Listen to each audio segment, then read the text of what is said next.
Thenhipalam POCSO കേസിൽ പോലീസിനും പ്രോസിക്യൂഷനുമെതിരെ ഇരയുടെ മാതാവ്. പോലീസ് തുടക്കം മുതൽ കേസ് അട്ടിമറിക്കാൻ ശ്രമിച്ചു. പ്രോസിക്യൂട്ടർ കേസിന് വേണ്ട നിർദ്ദേശങ്ങൾ നൽകിയില്ല. പ്രതികളെ വെറുതെ വിട്ടത് ഇരയോടുള്ള നീതികേടാകുമെന്നും മാതാവ് ആരോപിച്ചു. കേസിലെ 2 പ്രതികളെയും കഴിഞ്ഞ ദിവസം കോഴിക്കോട് പോക്സോ കോടതി വെറുതെ വിട്ടിരുന്നു.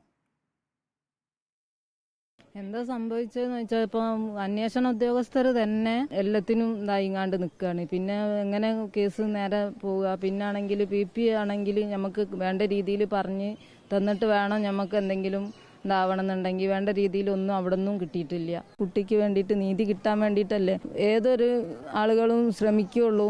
ഈ പ്രതികൾ എങ്ങനെ വെറുതെ വിട്ട് കഴിഞ്ഞ് കാണുന്നുണ്ടെങ്കിൽ ഈ പ്രതികൾക്ക് ഇനിയും അവസരങ്ങളായി. എൻ്റെ മോളെ ഏതായാലും നഷ്ടപ്പെട്ടു. ഇനി മറ്റുള്ളവർക്ക് നഷ്ടപ്പെടാതിരിക്കാൻ വേണ്ടിയിട്ട് ഇങ്ങനത്തെ ഒരു കേസ് തെളിയിച്ചങ്ങാണ്ട് കൊണ്ടുവരികയാണ് വേണ്ടിയത്. അതിന് പകരം ഇത് കൂട്ടുനിന്ന് VP വരെ നമുക്ക് ഒരു കാര്യം ചെയ്തു തരാതിങ്ങാണ്ട് അങ്ങനെ ഇതായിപ്പോയി. എല്ലാവരും സ്വാധീനിക്കാനുള്ള കഴിവും പൈസ കൊടുത്തുങ്ങാണ്ട് ഇതാക്കാനും ഒക്കെ അവർക്ക് സാധിച്ച്. അതുകൊണ്ട് പോലും ജയിച്ച്.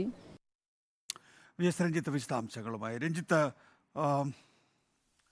സ്വാഭാവികമായും വരാവുന്ന പ്രതികരണം തന്നെയാണ് വരുന്നത്. എങ്ങനെയാണ് പ്രോസിക്യൂഷന്റെ ഭാഗത്ത് വീഴ്ച പറ്റിയെന്നാണ് മാതാവ് പറയുന്നത്?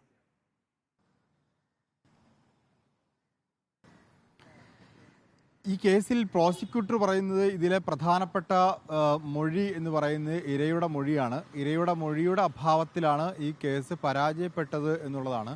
പക്ഷേ ഈ ഇരയുടെ മാതാവ് പറയുന്നത് ഈ കേസിൽ ആവശ്യമായിട്ടുള്ള സാഹചര്യ തെളിവുകൾ ഉണ്ടായിരുന്നു. അതുപോലെ തന്നെ ഈ കേസിൽ മറ്റ് സാക്ഷി മൊഴികൾ ഉണ്ടായിരുന്നു. അത്തരത്തിലുള്ള മൊഴികൾ അവതരിപ്പിക്കാനും ഈ കേസ് ബലപ്പെടുത്താനും പ്രോസിക്യൂഷന് സാധിച്ചില്ല എന്നൊരു ആരോപണമാണ് ഈ മാതാവ് ഉന്നയിക്കുന്നത്. മാത്രമല്ല, ഈ കേസിൽ പരാതിയുമായി പോലീസിൽ ചെന്ന ആ നാൾ തൊട്ട് ഈ കേസ് അന്വേഷിക്കുന്ന ഉദ്യോഗസ്ഥൻ മുതൽ ഇപ്പോൾ പ്രോസിക്യൂട്ടർ വരെ എല്ലാവരും ഒരു നെഗറ്റീവായ സമീപനമാണ് സ്വീകരിച്ചത്. അതാണ് ഇത്തരത്തിൽ ഒരു വിധി വരാനുള്ള കാരണം എന്ന് ഈ മാതാവ് പറയുന്നു.